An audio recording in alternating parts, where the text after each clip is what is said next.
నమో భగవతే వాసుదేవాయ.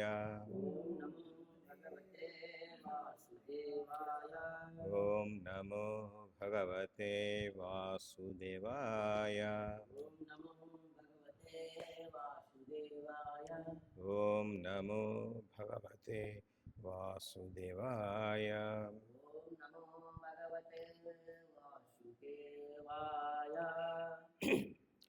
మనం ఇప్పుడు శ్రీమద్ భాగవతములో 3వ స్కందము 28వ అధ్యాయము శ్లోకము సంఖ్య 27 చర్చిస్తున్నాము. భక్తి యోగానుష్ఠానము గూర్చి కపిలుని ఉపదేశం. ఇక్కడ కపిల భగవానుడు భక్తి యోగానుష్ఠానం గురించి వివరిస్తున్నారు తన తల్లి అయిన దేవహూతికి.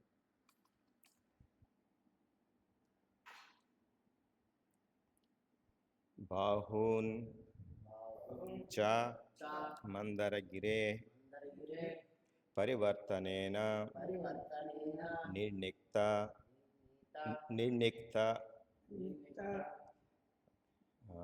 బాహువలయాన్ అధిలోకపాలాన్ సంచింతయేత్ దశసతారం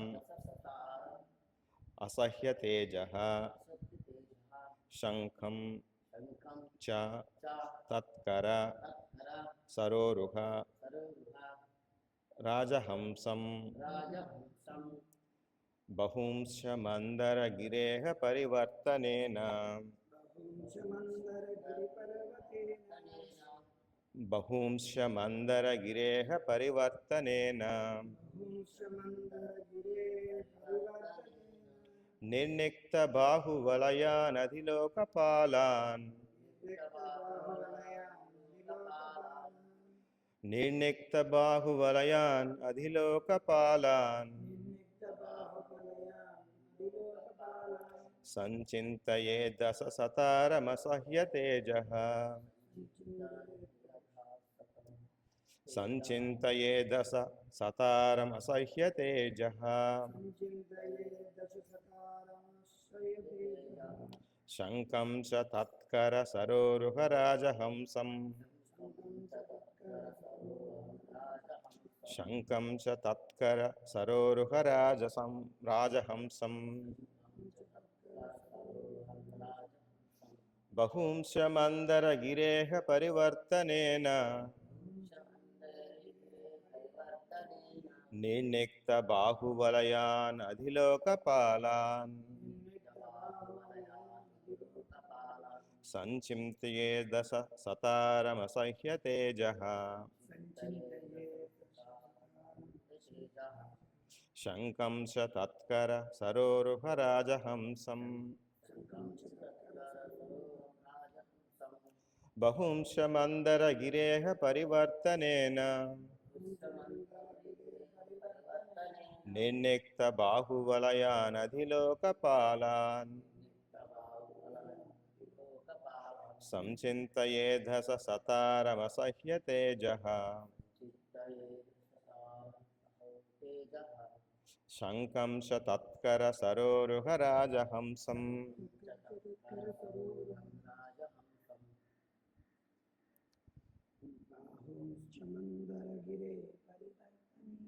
బాహుంశ మందరగిరేః పరివర్తనేన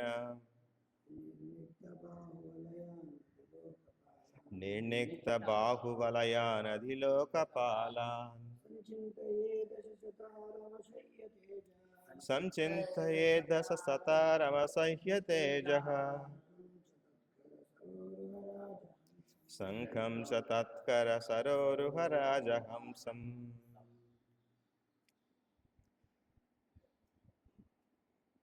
ప్రతి పదార్థములు తాత్పర్యము భావము భాష్యము చెప్పినది శ్రీ శ్రీ కృష్ణ కృపామతి శ్రీ శ్రీమద్ భక్తి ఏసి భక్తి వేదాంత స్వామి కి జై.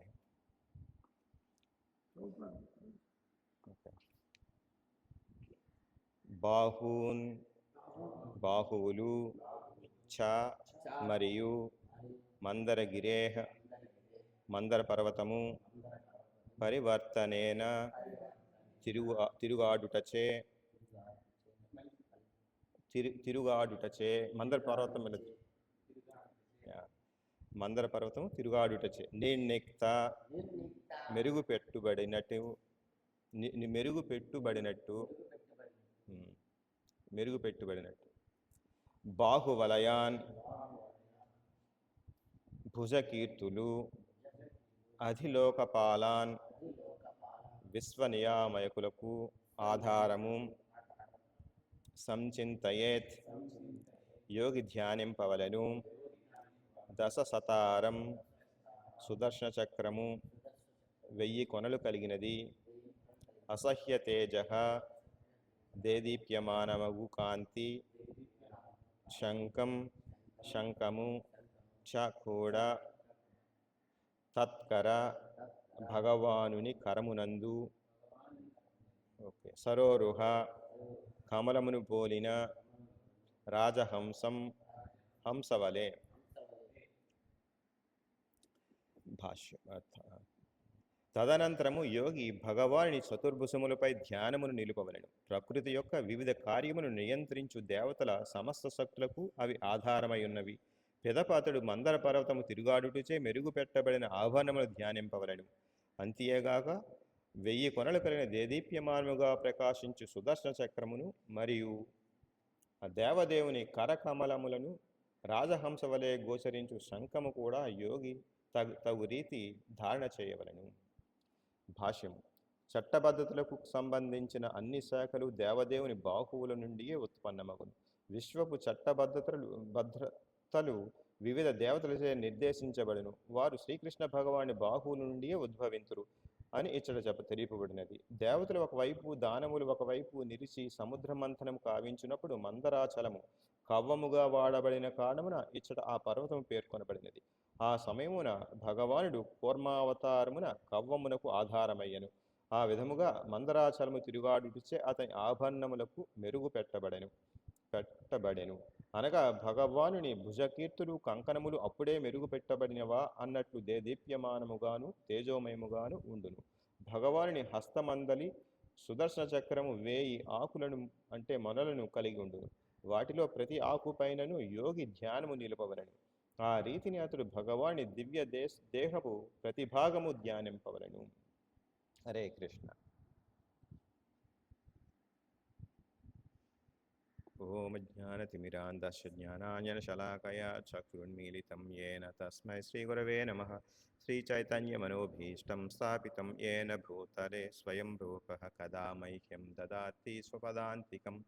వందేహం శ్రీగురోః శ్రీయుతపదకమలం శ్రీగురూన్ వైష్ణవాంశ్చ శ్రీరూపం సాగరజాతం సహగణ రఘునాథాన్వితం తం సజీవం సాద్వైతం సావధూతం పరిజనసహితం కృష్ణ చైతన్యదేవం శ్రీరాధాకృష్ణపాదాన్ సహగణలలితా శ్రీవిశాఖాన్వితాంశ్చ.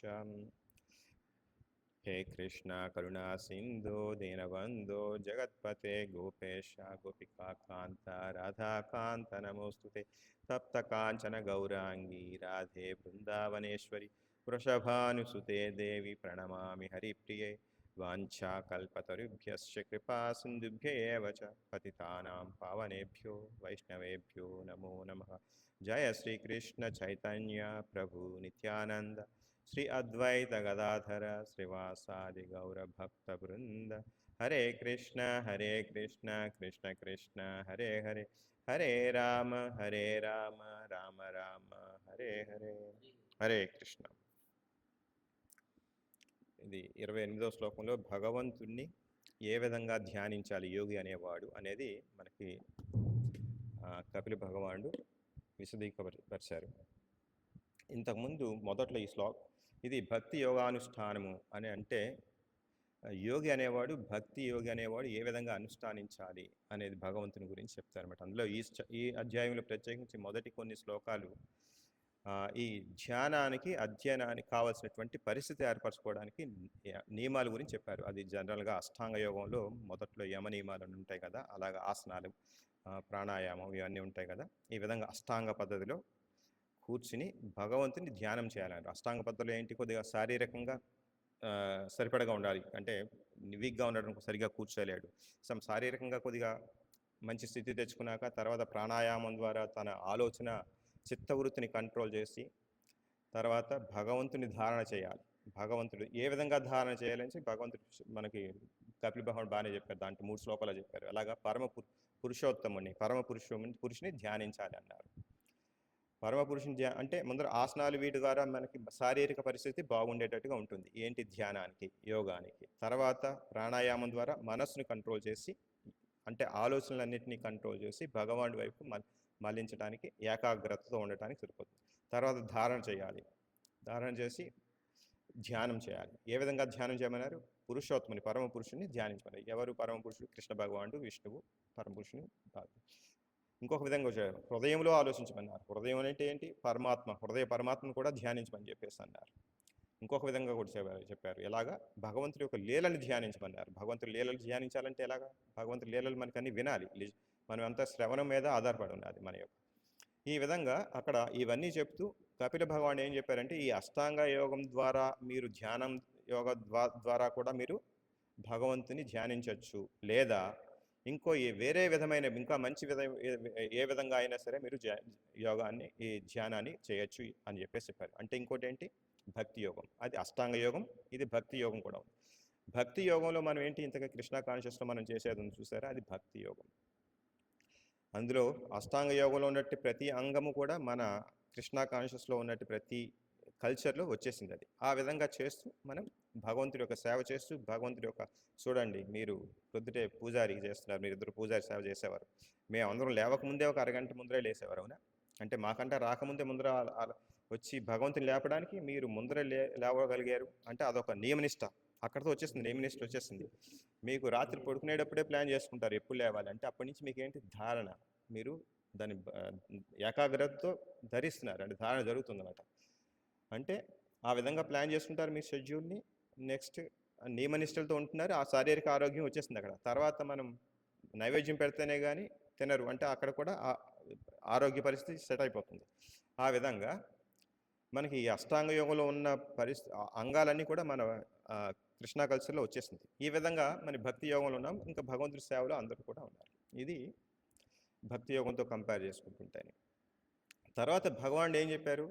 కపిల భగవానుడు ఈ విధాలుగా 3 విధాలుగా భగవంతుని లీలలు, భగవంతుడి యొక్క పరమాత్మ రూపం, లేకపోతే పురుషోత్తముని రూపము ధ్యానించమన్నారు. తర్వాత ఏం చెప్పారంటే, పూర్తిగా ధ్యానించకుండా అంగం పాదాలతో మొదలుపెట్టి మోకాళ్ళు, లేకపోతే కటి ప్రదేశము, తర్వాత హృదయము, తర్వాత ఈ రోజు శ్లోకంలో ఏం చెప్పారంటే తన యొక్క చతుర్భుజాలు అని చెప్పేసి ధ్యానించమన్నారు.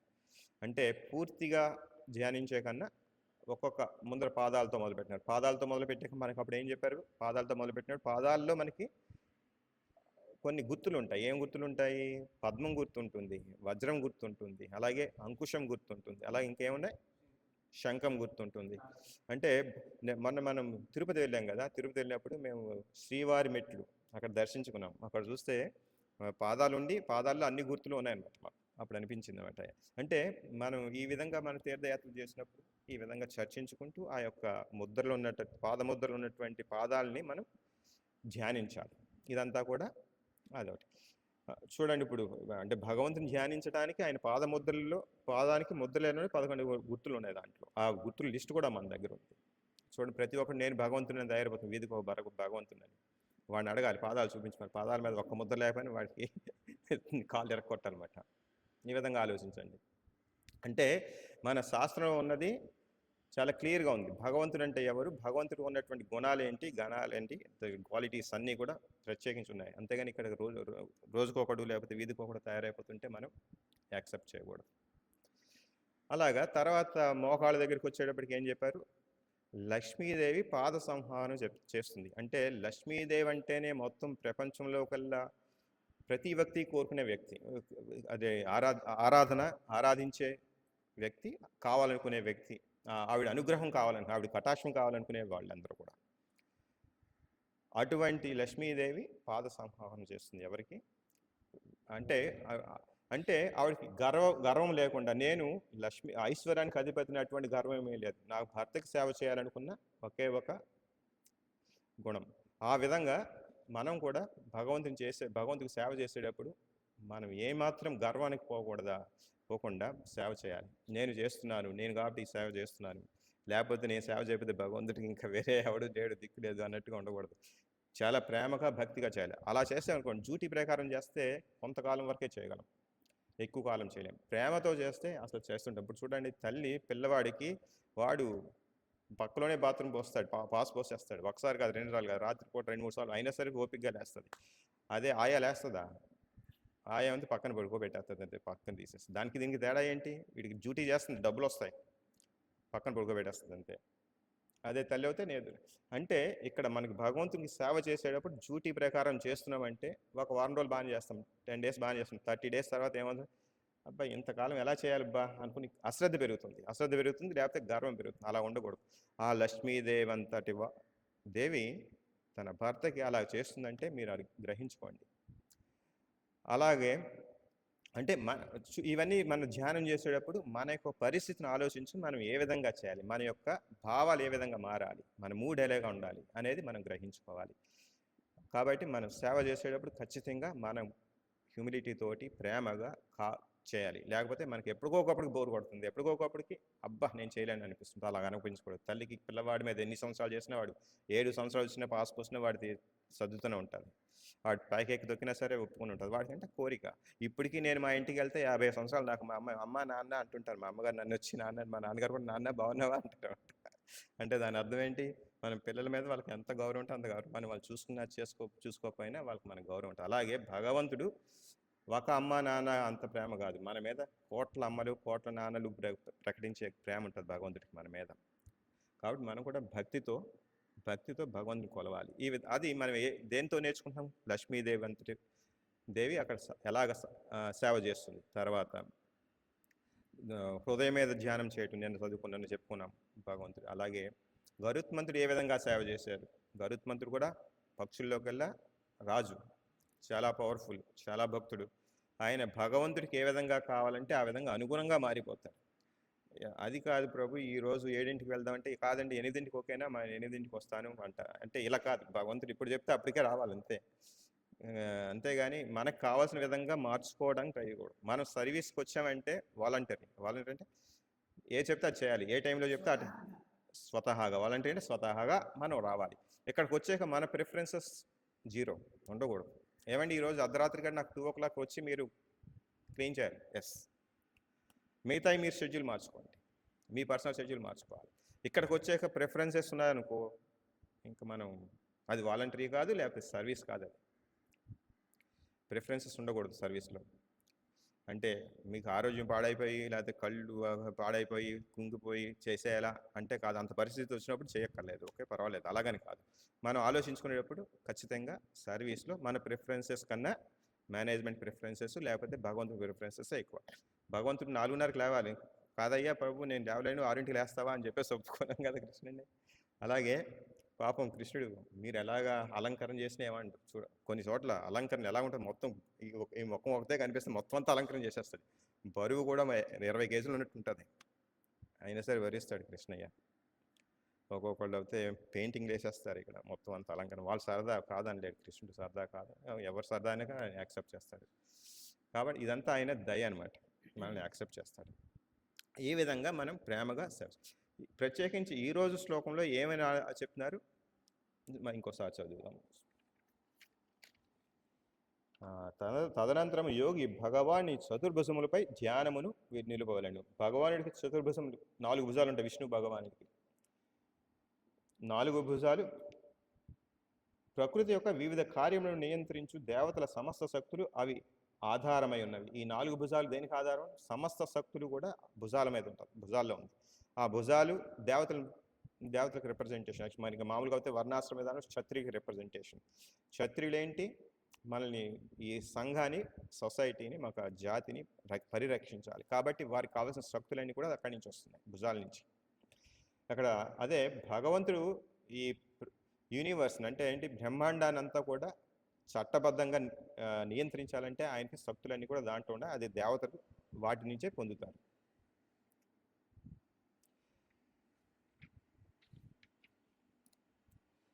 పిదపాతడు మందర పర్వతము తిరుగాడుటచే మెరుగు పెట్టబడిన ఆభరణము ధ్యానింపవలను. భగవంతుడు 4 చేతులు ఉన్నట్టుగా ధ్యానింపచ్చు, అలాగని కాదు. మన కృష్ణ భగవానుడు త్రిభంగ రూపంలో ఉంటాడు. భగవానుడికి ఏమిటి అంతమాటి మురళి ఉంటుంది చేతిలో.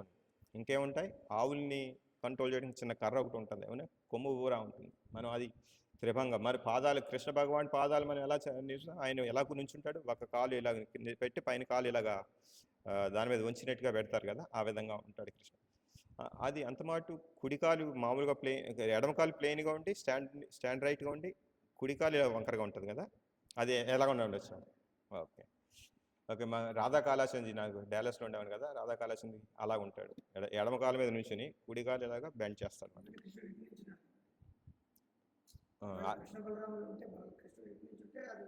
Okay, make sense. ఓకే, బాగుంది. రాధాకృష్ణ అయితే ఆ విధంగా ఉండొచ్చు, కృష్ణ బలరాములు అయితే కొద్దిగా డిఫరెంట్గా ఉండొచ్చు. ఓకే, ఎనీహౌ మనం ఏదైనా సరే భగవంతుడి యొక్క భంగిమ మనకి ఆనందకరంగా ఉంటుంది. అదే ఇలాగా నడుము ఇలాగ వంపుగా ఉంటుంది, అది కూడా చాలా సోయగం బాగుంటుంది భగవంతుడి కృష్ణుడు. అలాగే ఎందుకు ఎవరో క్వశ్చన్ అడిగారంట, మీ కృష్ణుడు ఎందుకు ఇలాగ 3 చోట్ల వంగి ఉంటాడంటే ఫ్లెక్సిబుల్ అని చెప్పారు. చాలా ఫ్లెక్సిబుల్గా ఏమంటాము, ఏ విధంగా కావాలితే ఆ విధంగా సహకరిస్తాడు అనమాట, ఆ విధంగా అనమాట, అనుకూలంగా ఉంటాడు. అది అనుకూలత. భగవంతుడు మనకు ఎప్పుడు అనుకూలంగా ఉంటాడు భక్తులకి. మనకు చాలాసార్లు చూసాం చెప్పండి ప్రభు, మీరు చెప్పారా? నాకు ఎక్కడో విన్నాను, మన ప్రత్యేకించి ఎవరు చెప్పారు గుర్తు రావట్లేదు. అలాగే మనకి ఒక చోట మరి పేరు చెప్పండి ప్రభు, పేరు నాకు గుర్తు రావట్లేదు. భగవంతుడు కూడా వెనక్కి తిరుగుతాడు కదా, ఎక్కడ ఏ చోట అనే సంథింగ్ ఒక అంటే ఏదో ఒక మనం టెంపుల్ మన వెనక నుంచే చూస్తాం, దర్శించుకుంటాం భగవంతుడు. చెప్పండి కొద్దిగా దాని గురించి. ఓకే, అలా డిస్కస్ చేసుకుందాం కొన్ని, అవి నాకు పూర్తిగా అవగాహన లేకపోతే ప్రభు చెప్తే తర్వాత. అదొకటి. నెక్స్ట్ అటువంటి కొన్ని లీలలు మనం చేసుకోవచ్చు. మనం చూడండి, భగవంతుడు సాక్షి గోపాల్, ఆయన సాక్షిని ఇవ్వడానికి అక్కడి నుంచి నడుచుకుని వెళ్ళాడు. ఈ విధంగా మనకి చాలా ఫ్లెక్సిబుల్గా ఉంటాడు భగవంతుడు. అంటే ప్రేమ ఉన్న చోట గుడ్డిది అంటాం కదా, ఏ విధంగా భగవంతుడికి మన మీద అంత ప్రేమ ఉంటుంది, ఏదైనా చేస్తాడు ఆయన. పార్థసారథిగా రావాల్సిన అవసరం ఏంది ఆయనకి, అవునా? ఆ విధంగా కాబట్టి ఈ విధంగా మనం గ్రహించుకోవాలి. ఇక్కడ ప్రత్యేకించి ఇక్కడ ఆభరణాల గురించి కూడా బాగా చెప్పారు. భుజకీర్తులు, కంకణాలు అవన్నీ ఉంటాయి కదా, అవి కూడా చాలా అప్పుడే మెరుగుపట్టబడినాయా అన్నట్టుగా ఉన్నాయంటే మెరుస్తున్నాయి అన్నమాట భగవంతుడు. ఎప్పుడు ఎందువల్ల మెరుగుపడినాయి అవి? మందర పర్వతం మంథనం చేస్తున్నప్పుడు, అంటే కవం చిలికిస్తున్నప్పుడు మందర పర్వతాన్ని దేని కింద వాడారు? కవంలా వాడారు. దానికి బేస్ కింద, దానికి ఆధారంగా కూర్మ అవతారంలో వచ్చారు భగవంతుడు. ఆ టైంలో ఈ పర్వతానికి రాపిడికి అవి ఆభరణాలన్నీ కూడా మెరుగుపెట్టబడినట్టుగా తయారైనాయి. కాబట్టి అంటే ఈ విధంగా మన యొక్క ఆలోచన చూస్తుండాలి, రావాలి తేజానికి ఈ విధంగా జరిగింది కదా అని చెప్పుకుంటారు అన్నమాట. ఇంకా ప్రకాశం సుదర్శకురాన్ని మరియు దేవదేవుని కరకమలమును రాజహంస వలె గోచరించు శంఖమును. శంఖం ఏ విధంగా ఉంది? రాజహంసలా ఉందంట భగవంతుడి యొక్క కరకమలం. అంటే భగవంతుడి యొక్క చేతుల్ని దేనికి పోల్చారు? చేతుని, అరచేతిని అదొక పద్మంలాగా పోల్చారు. దాంట్లో రాజహంస ఉన్నట్టు. చూడండి, హంసలు పద్మాల్లో తిరుగుతుంటే ఎలా ఉంటాయి, ఎంత అందంగా ఉంటుంది, అలాగే భగవంతుడి చేతిలో శంఖం అంత అందంగా కనిపిస్తుంది అనమాట. మనం ఎప్పుడైనా చూసామో లేదో గుర్తు రావట్లేదా? మనకు అట్లీస్ట్ బొమ్మలో చూసుంటాం. మీరు ఎవరైనా చూసారా రాజహంసని పద్మాలతో తిరుగుతున్నప్పుడు?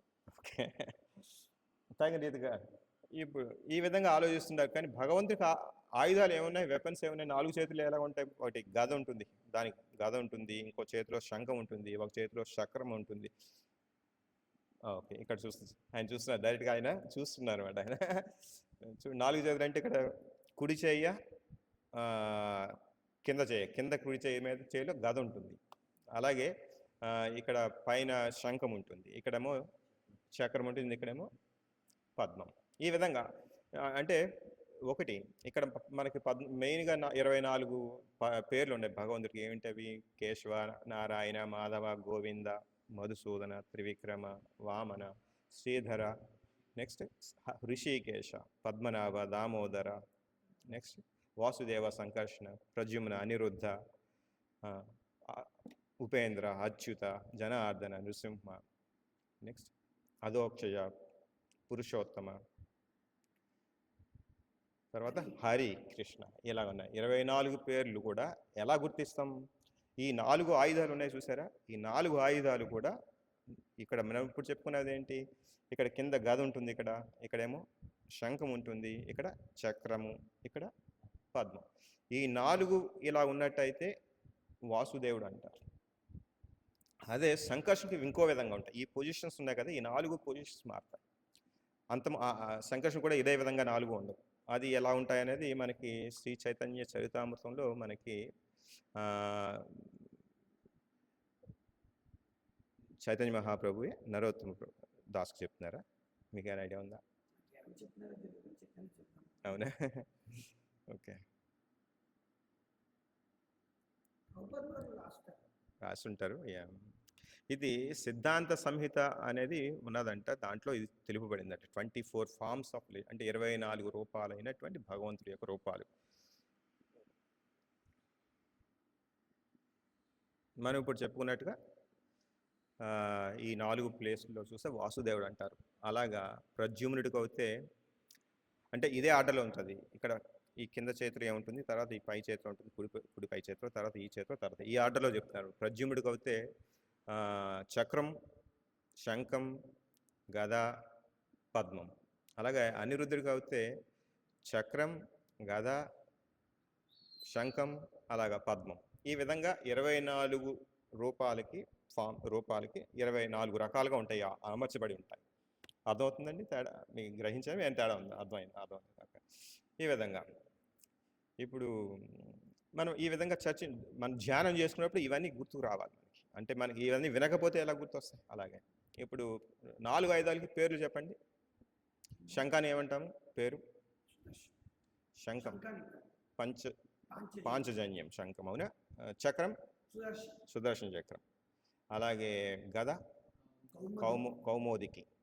అలాగే భగవానుడికి విల్లు కూడా ఉంటుంది, పేరేంటి? శాంగజన. అలా కోదండం కూడా ఉంది. రాముడి వారికి విల్లు పేరేంటి? కోదండం. అలాగే శాంగదని అంటాం. అలాగే వీటి బట్టి మనకి భగవానుడికి పేర్లు కూడా వస్తాయి. చక్రద అంటే చక్రపాణి అని. చక్రపాణి అంటే ఎవరు? భగవానుడి పేరు. అలాగే కోదండపాణి, అలాగా శారంగపాణి. మురళి పట్టుకుంటే మురళి వచ్చింది, అవునా? మురళీధర, గిరిధర, గదాధర, సంథింగ్ అలాగా పేర్లు. ఈ ఆయుధాలను బట్టి భగవంతుడికి కూడా పేర్లు వస్తాయి, ఆయన ధరించాడు కాబట్టి. పద్మహస్తం, అదే మనకి వెంకటేశ్వర స్వామికి అయితే అభయహస్తం అంటాం. ఇలా ఉంటాడు వెంకటేశ్వర స్వామి, అభయహస్తం. గోపాల్, కాస్త గోపాల్. ఇలాగా మనకి ఆయుధాల గురించి చూసుకున్నప్పుడు ఇలాగా చూసుకుంటున్నాము. ఆ విధంగా పేర్లు కూడా వచ్చినాయి, చూసారా? ఆ విధంగా పేర్లు ఉన్నాయి. కానీ అసలు ఆయుధాలు ఎందుకు ప్రభువుకి, భగవంతుడికి ఆయుధాలు ఎందుకు ఉండాలి? ఇందాక దీంట్లో చెప్పారు. ఇప్పుడు మంచిదంటే నియంత్రించాలి. మనకి ఈ యొక్క విశ్వపాలనకు కావాల్సిన నియంత్రణ కావాలంటే మనం ఎంతో కొంత భయం కూడా ఉండాలి, భయపెట్టాలి కూడా. లేకపోతే భయపెట్టే చిన్నపిల్లవాడు కూడా వినడు మన మాట. మనం అనుకుంటాం అహింస అంటే ఏమీ చేయకపోవడం అనుకుంటారు, అదేం కాదు. అది చేయాలి. అహింస అనేది ఏ విధంగా ఎంతవరకు అవసరమో అంత హింస అవసరమే అని దీన్ని బట్టి కూడా మనకు అర్థమవుతుంది. అసలు హింస లేకుండా మీరు చేయాలనుకుంటే ఏదో జరిగే పని కాదు అక్కడ.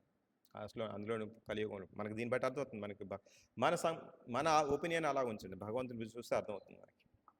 భగవంతుడు ఏం చెప్తున్నారు? ఎంతో కొంత నియంత్రించాలంటే ఇవన్నీ కావాలి, ఆయుధాలు, శక్తులు కావాలి. భగవంతుడు ఏం చెప్తాడు? మనిషిలోకెల్లా నేను రాజుని అంటాడు, రాజు నేను అంటాడు, నా యొక్క రిప్రజెంటేషన్ అంటాడు. రాజుకి శక్తి ఉంటుంది, రాజుకి ఎటువంటి నియంత్రణ ఉంటుంది. మొత్తం రాజ్యంలో ఉన్నటువంటి ప్రతి పౌరుని ఏ విధంగా కంట్రోల్ చేయాలంటే ఆ విధంగా కంట్రోల్ చేస్తాడు. ప్రతి ఒక్కరూ కూడా వారి యొక్క స్థితిని బట్టి, వారి యొక్క ఉపాధిని బట్టి వారు స్థితిలో ఉన్నారా, వృత్తుల్లో ఉన్నారా లేదా, ఎవడు వాడి వృత్తిని కానీ అంటే అధిగమించకూడదు, ఉన్నటువంటి పరిస్థితిని అధిగమించకుండా చేయాలి. ఈ విధంగా కంట్రోల్ చేయాలి. ట్యాక్స్లు కడుతున్నారా లేదా, నియమ పాలనలో ఉన్నారా లేదా, ఇవన్నీ చేయాలంటే ఎక్కడి నుంచి వస్తాయి? ఈ ఆయుధాలు కూడా అవసరమే. భగవంతుడు అహింస అంటే ఎవడన్నా వస్తే మనల్ని మొట్టిగా పడితే కూర్చున్నాం అనుకోండి, ఇంకో మొట్టిగా పడతాడు వాడు, ఇంకో మొట్టిగా పడితే మనం నాశనం అవుతాం. అలా కాదు, మనకి ఎంతవరకు అవసరమో హింస అంతవరకు చేయాలి. లేకపోతే అది కూడా హింసే. మొట్టిగా పడితే ఇక్కడ హింస పడట్లేదా?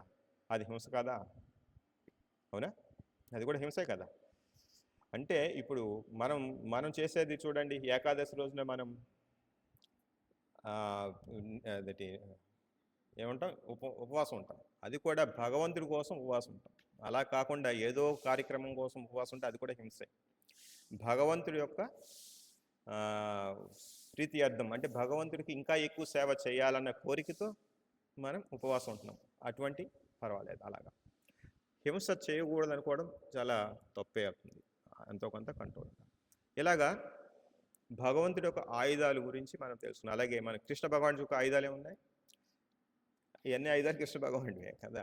అలా కానీ ఎప్పుడు కూడా భగవాన్ ఆయుధాలతో ఉండడు. మురళి పట్టుకుంటారు ఎప్పుడు కూడా. మురళి ఇంకా లేకపోతే గోవుని కాసుకోవడానికి ఏమైనా కావాలంటే కౌశికరో లేకపోతే కొమ్ము బుర్ర ఒకటి ఉంటుంది. దాని పేరు ఏమన్నా బఫెలో హార్న్ అంతే. భగవంతు మురళికి వేరే పేరు చెప్పండి.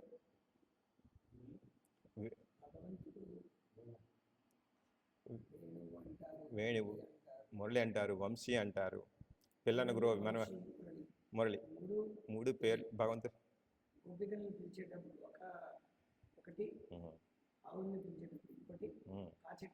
Very nice. చూసారా భగవంతుడు కూడా ఎంత ఒక్కొక్కరిని పిలిచారో. ఇంకోటి భగవంతుడు అక్కడ వేణువు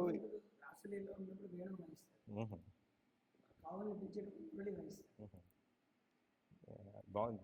వెరీ నైస్. వంశీ వాయిస్తారు. అదే ఈ విధంగా మనకి భగవంతుడిని ఈ 4 భుజాలు లేకపోతే ఆయుధాలు ఇవన్నీ చూసినప్పుడు మనకి ఇవన్నీ గుర్తెచ్చుకున్నట్టయితే బాగుంటుంది. ఆ విధంగా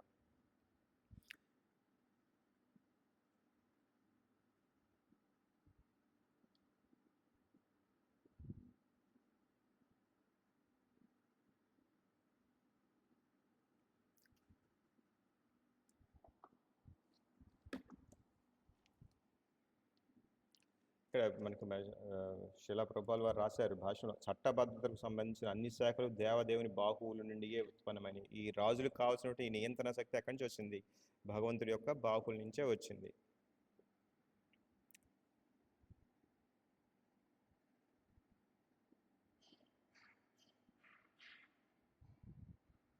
సముద్ర మంత్రం గురించి ఏం చెప్పుకుందామా? ఈ సందర్భంలో సముద్ర మంత్రం కూడా వచ్చింది కదా.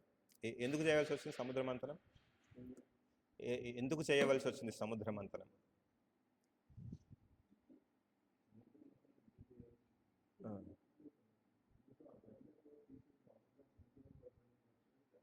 సముద్రం పడిపోయిందా? సముద్రం పడిపోయింది బ్రో. వీరికి దేవతలు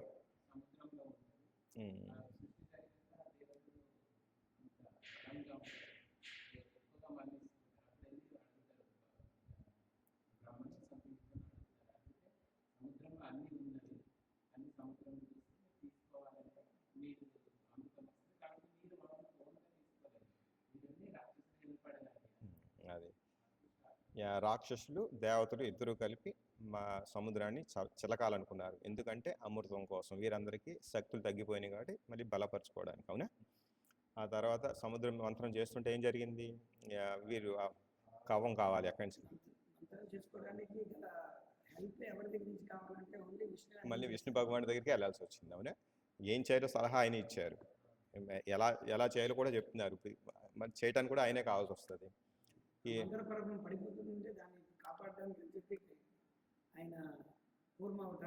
అది అంటే అది అంటే అలాగా. సో అక్కడే మనకి ఆ యొక్క లీలలోనే భగవంతుడు 4 చోట్ల ఉంటారు. కూర్మ అవతారము, అజితుడు అన్నారు. అజితుడు, తర్వాత మోహిని అవతారము, ధన్వంతరి అవతారము, హయగ్రీవుడు, ఇక్కడ 5 వచ్చేసినాయి. చూసారా? అంటే భగవంతుడు ఏ విధంగా కాపాడుతాడు మనకంటే స్థితి పోషణ ఏ విధంగా చేస్తాడు ఆ విధంగా చేస్తాడు. మనకు అర్థం కాదు ఏ మూల నుంచి ఎలా కాపాడుతున్నాడు. మనం అనుకుంటాం ఈరోజు ఎక్కడో యాక్సిడెంట్ అయింది, అయ్యో ఇంతలో త్రుటిలో తప్పిపోయామని చెప్పేసి అబ్బా భగవంతుడు కాపాడాడు అనుకుంటాం. వెరీ నైస్, బాగుంది. కానీ రోజు కాపాడుతున్నాడు. యాక్సిడెంట్ కావాలనే లేదు కదా, కాకూడనట్టుగా ప్రతిరోజు కాపాడుతున్నట్టే కదా. ఎప్పుడైనా ఇలా పెడితే అయిపోవచ్చు. కాబట్టి రోజు కాపాడుతున్నట్టే లెక్క. అర్థమవుతుందా? కాబట్టి ఈ విధంగా అందుకని భగవంతుని ఎప్పుడైనా స్మరించుకోవడం ఈ విధంగా స్మరించుకోవాలి. యోగి ఆ విధంగా ఉండాలని చెప్పేసి అనుకుంటున్నారు. ఇంకేమైనా ప్రభు మీరు ఏమైనా యాడ్ చేస్తుంటే యాడ్ చేయండి ప్రభు. ఇందాక మనం అనుకున్నాం కదా, చెప్పండి. ఈ శ్లోకంలో ముఖ్యమైనది ఏంటంటే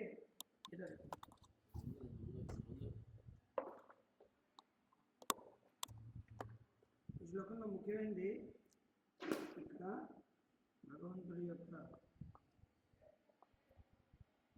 ఈ శ్లోకంలోనే భగవంతుడి చేతిలో ఉండేటువంటి సుదర్శన చక్రం గురించి, శంఖం గురించి చెప్పారనమాట.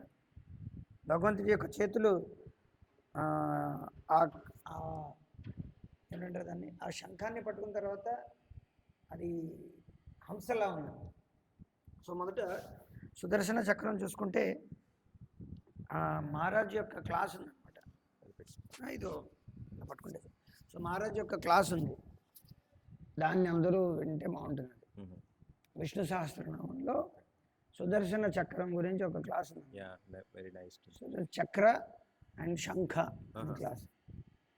సో అది కృష్ణలీలలతో ఎలాగా మహారాజు ముఖ్యమైనది ఏంటంటే విష్ణు సహస్రనామం యొక్క చివరి శ్లోకంలో ఏమొస్తుందంటే సర్వప్రహరణాయుధ అని వస్తుంది. ఆయుధము అన్నప్పుడు రథాంగపాణి రక్షోభ్య అని ఆ శ్లోకం అలా వస్తుంది. ఇంకా క్లియర్గా చెప్పండి. ఇప్పుడు అదే విష్ణు సహస్రనామమే ఓపెన్ చేశాను అనమాట.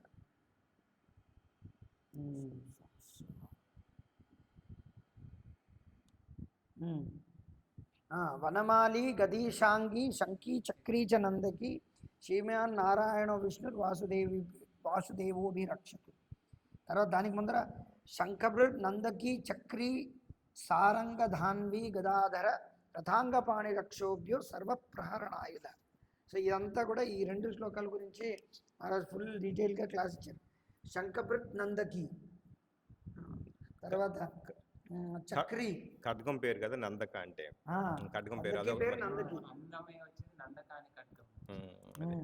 సో శంఖభృడ్ నందకి చక్రీ సారంగ ధాన్వి గదాధర రథాంగపాణి క్షోభ్య సర్వప్రహరణాయుధ. సో ఈ ఆయుధాలన్నీ భగవంతుడికి ఏంటంటే కృష్ణలీల వచ్చేటప్పటికి ఈ ఆయుధాలన్నీ అవసరం లేదనమాట.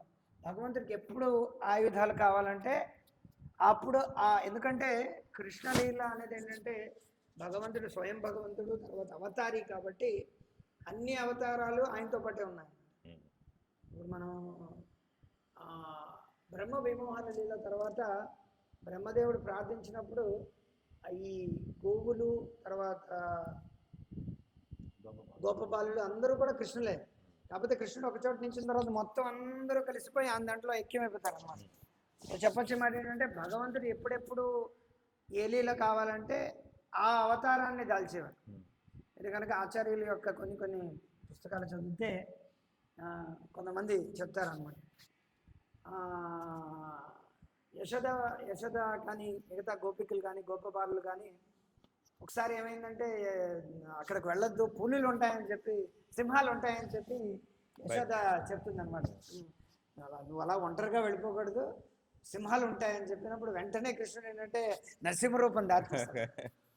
సో చెప్పొచ్చమాట ఏంటంటే సో మొత్తం ఏ అవతారాలు కావాలంటే అవతారం, ఏ ఆయుధం కావాలంటే ఆయుధం కృష్ణుడికి ఏంటంటే రెడీగా వస్తుంది. ఇంకా చెప్పాలంటే అసలు ముఖ్యమైన విషయం ఏంటంటే మనం కానీ కృష్ణుడు క్లియర్గా అబ్జర్వ్ చేస్తే మథుర వెళ్ళినంత వరకు కృష్ణుడు ఎవరైతే అసురులు, ఫర్ ఎగ్జాంపుల్ మొదటి నుంచి తీసుకుంటే పూతన, చక్రాసుర, తర్వాత త్రిణావర్త, తర్వాత బకాసుర, అఘాసుర, ఇంకెవరు ధేనుకాసుర, ఇంకేంటి తర్వాత ఆ శంఖం తీస్తాడు కదా, వాడి పేరేంటి, శంఖాచూడ, ఇంకా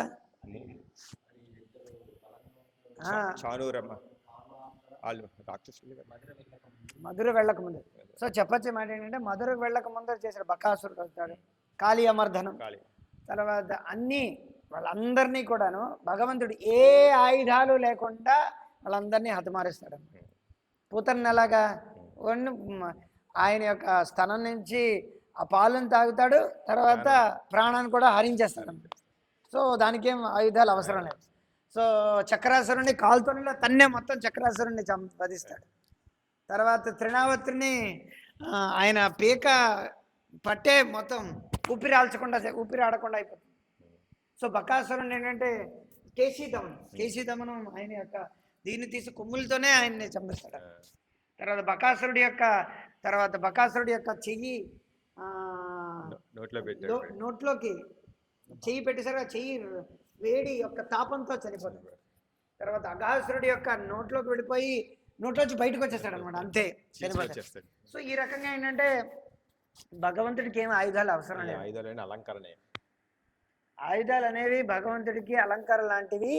ఇంకోటి ఏంటంటే భగవంతుడికి సేవ చేయడానికన్నా ఆయుధాలన్నీ ఉంటాయి, కానీ వాటి మీద భగవంతుడు ఆధారపడి లేడనమాట. గజేంద్ర మోక్షంలో మనం చూసుకుంటే అదే విషయం భగవంతుడు అక్కడ. భగవంతుడు ఏం గరుడు మీద ఆధారపడి లేడు, శంఖ ఆభరణాలు ఉండాలని. సో భగవంతుడు ఎప్పుడైతే గజేంద్రుడు పిలిపిస్తున్నాడో అందరికన్నా ముందర భగవంతుడు ఉంటాడు, వాళ్ళ వెనకాతలు అందరూ ఉంటారు, తర్వాత గరుడు ఉంటాడు అన్నమాట. గరుడు చాలా లేటుగా వస్తాడు. సో భగవంతుడు ఏంటంటే చాలా ముందరకు వచ్చేస్తాడు. ఏంటంటే భగవంతుడి భక్తుల యొక్క ఆర్తనాదం విని అందరికన్నా మొదట వచ్చేది ఏంటంటే భగవంతుడే. సో భగవంతుడి గురించి మిగతా వాళ్ళ యొక్క పార్షదులందరూ వెయిట్ చేస్తారనమాట. లక్ష్మీదేవికి కూడా ఈవెన్ తెలియలేదనమాట. అంత సెకండ్లో భగవంతుడి, మనం సెకండ్ అంటాం కానీ అక్కడ ఎంతో అంటే భగవంతుడి యొక్క సమయం అంతా మనకు అతీతంగా ఉంటుంది. సో ఈ రకంగా భగవంతుడి ఎవరి యొక్క ఆయుధాల మీద, ఆయుధాలన్నీ కూడా భగవంతుడి పైన ఆధారపడి ఉన్నాయి. తర్వాత ఇంకోటి ఏంటంటే ఈ సుదర్శనుల గురించి బోల్డంత ఉందన్నమాట. సో మనం చదివితే చాలా మంచిది. సుదర్శన అష్టకం ఉంది. ఇంకొక రోజు చెప్పుకుందాం, లేకపోతే రెండు అవి. ఇంకోటి ఏంటంటే ఎవరైనా సరే ఏదైనా ప్రచారం చేయాలనుకున్నా బయటికి వెళ్ళి ఎవరైనా ఓడించాలనుకుంటే సుదర్శనాష్టకం చదివి ఓడించాలని ఒక ఆచార్యులు చెప్పారు.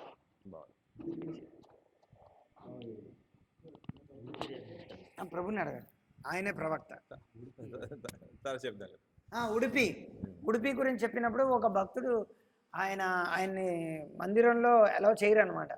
ఆయన కింద జాతి నుంచి వచ్చినవాడు అని చెప్పి ఆయన ఆ పేరేమిటో నాకు తెలియదు, కనకదాసేనా, కనకదాస్ అవ్వకపోతే ఆయన వెనక నుంచి దర్శనం చేసుకోమని చెప్తారో లేకపోతే ఏదో ఉంటుంది అనమాట. అప్పుడు ఏమవుతుందంటే భగవంతుడు ఏం చేస్తాడంటే మెయిన్ ఏదైతే శాంక్టమ్ నుంచి దర్శనం అందరికి ఇస్తున్నప్పుడు ఆ భక్తుల కోసమని ఆయన ఏం చేస్తాడంటే ఆయన మొత్తం ఆయన యొక్క ఏదైతే దర్శనం ఉందో ఆయనకే దర్శనం ఇస్తాడు. అప్పుడు అందుకే ఉడుపి కృష్ణ అందరూ కూడా ఇలాగే చూస్తారనమాట. వెనక నుంచి ముందు నుంచి దర్శనం ఏంటంటే వెనక భాగాన్ని దర్శనం చేస్తారు. అంటే భగవంతుడి యొక్క వెనక భాగం ముందు భాగం వేరు లేదు. కాకపోతే అలా తిరగడానికి గల కారణం భక్తులకి ఆ భక్తుల మీద ఉన్నటువంటి కృపని, వాత్సల్యం గురించి అని చెప్పి ఆయన విగ్రహం కాదు, ఆయన సాక్షాత్తుగా ఆయనే నిరూపించడానికి భక్తుల మీద. సో ఒకేసారి భగవంతుడు ఏంటంటే ఎన్నో విషయాలను ఒకేసారి భగవంతుడు నిరూపించి ఆ భక్తుల కోసమనే ఆయన విగ్రహ రూపంలో ఉన్నప్పటికీ, విగ్రహం కాదు సాక్షాత్తుగా ఆయనే చెప్పడానికి ఆయన తిరిగి ఆయన యొక్క భక్తుడికి దర్శనం ఇస్తారు. బాగుంది ప్రభు. అంటే ఈ లీల ద్వారా మనకి ఏం అర్థమవుతుంది? ఆయన యొక్క దయ అర్థమవుతుంది. ఆయన యొక్క మనకి విగ్రహాలంటే ఇవి రాతితో చేసినవి కాదు, దాంట్లో నిజంగా భగవంతుడు ఉన్నాడని చెప్పేసి మనకు అర్థమవుతుంది. సాలాబేగ్ అసలు చెప్పాలంటే జగన్నాథ్పురిలో సాలాబేగ్ కూడా అంతే. ఓకే, సాలాబేగ్ అని ఒక భక్తుడు ఉన్నాడు, ముస్లిం భక్తుడు అనమాట, జగన్నాథ్.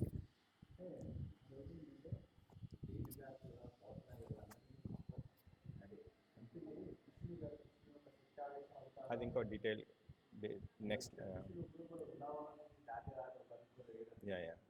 రేణుకాసురుని చంపింది కృష్ణుడు బృందావనం. ఎవరు చెప్పారు?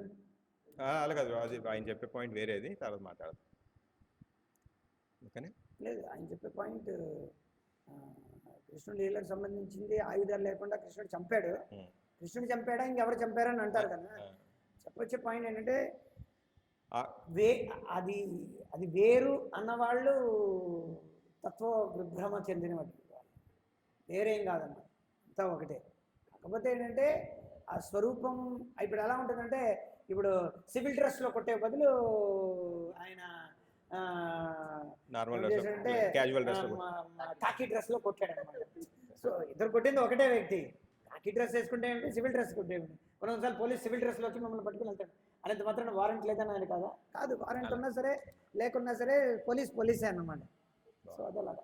అది మనకి మధురలోకి వెళ్ళినప్పుడు కూడా ఒక చాకలి వాడిని కొట్టడానికి ఈయన మధురలో చాకలి వాడిని కొట్టడానికి ఏం లేదు, అడుగుతాడు అన్నమాట. కృష్ణుడు ఈ బట్టలన్నీ నాకు ఇవ్వంటే ఇదన్నీ కూడా కంసుడు కంటే టక్కన ఒకేసారి పేకెళ్ళిపోతాడు. లేదు ఏం లేదు ఇలా అంటాడు అంతే అంతే. చేత్తో ఆ.